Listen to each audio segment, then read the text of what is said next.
नमस्ते बच्चों, स्वागत है आपका आपके ही अपने YouTube चैनल संस्कृतानुराग पर। प्यारे बच्चों, आज मैं संस्कृत विषय के अंतर्गत अनुच्छेद लेखनम या निबंध लेखनम के साथ उपस्थित हूँ। आज का मेरा विषय है प्रिय कवि अथवा महाकवि कालिदासः। यह अनुच्छेद कक्षा 6 से लेकर कक्षा 12 तक के बच्चों के लिए उपयोगी है, अतः आप इसे ध्यानपूर्वक सुने एवं समझने का प्रयत्न करें।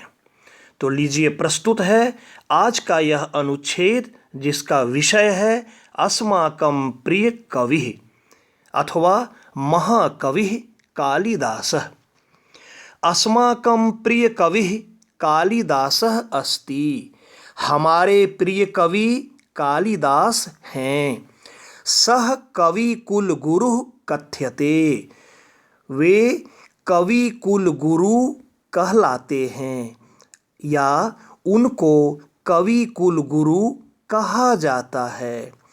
कवि कुल गुरु कालिदासः संस्कृत साहित्याकाशे देदीप्यमान नक्षत्र इव अस्ति। कवि कुल गुरु कालिदास संस्कृत साहित्य के आकाश में देदीप्यमान नक्षत्र के समान हैं। तस्य जन्मस्थानस्य स्थितिकालस्य च विषये विदुषां मध्ये मतवैभिन्यम अस्ति।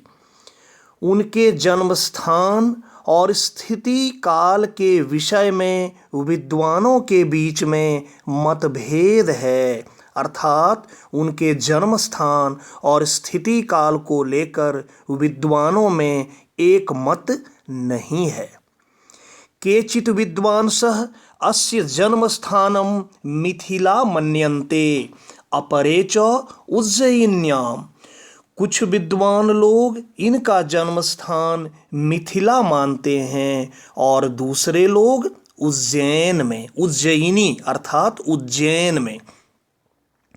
अद्यावधि अन्वेषकाः कालिदासस्य स्थितिकाल विषये जन्म स्थान विषये च अन्वेषणं कुर्वन्ति। आज भी अन्वेषक लोग कालिदास के स्थिति काल के विषय में और जन्म स्थान के विषय में अन्वेषण कर रहे हैं, खोज कर रहे हैं।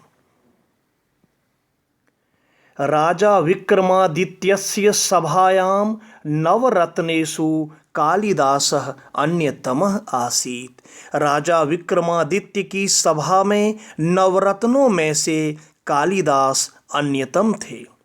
राजा भोजस्य काले अपि महाकवि कालिदासस्य विषये श्रूयते। राजा भोज के समय में भी महाकवि कालिदास के बारे में सुना जाता है, अर्थात राजा भोज के कार्यकाल में भी महाकवि कालिदास का नाम आता है।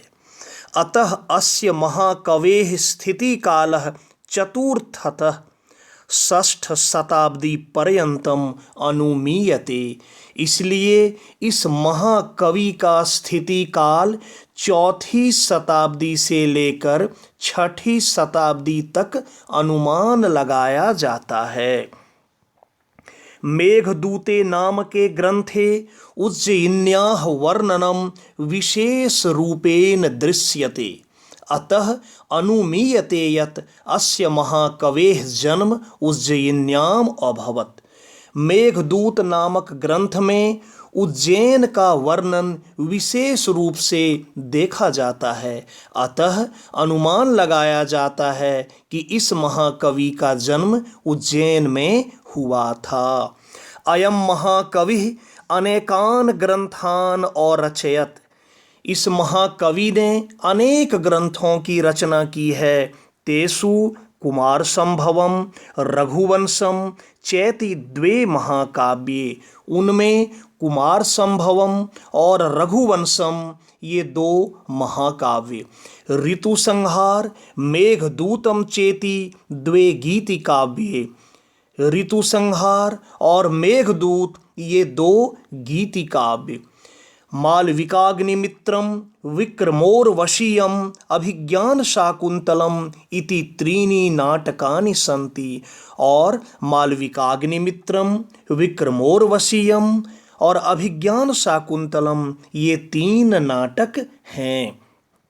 कालिदासस्य काव्येषु उपमालंकारस्य प्रयोगः बाहुल्येन दृश्यन्ते, अतः उपमा कालिदासस्य इत्युक्तिः जगत प्रसिद्धः।